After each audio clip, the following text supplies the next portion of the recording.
తెచ్చాలి కొబ్బరికాయ తెచ్చాలి నెయ్యిని పోసి కర్పూర ధూపం వేసి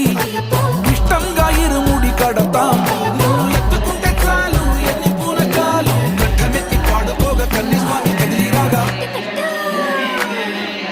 ఇరుముడి కట్టు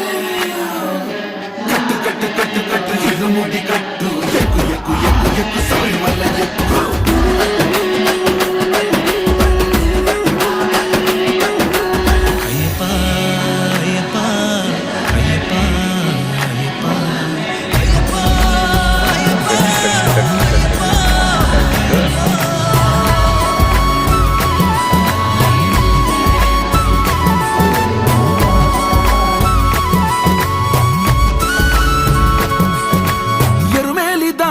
వస్తాం పంబలో నమూనకే వేస్తాం అప్పాచి మేడు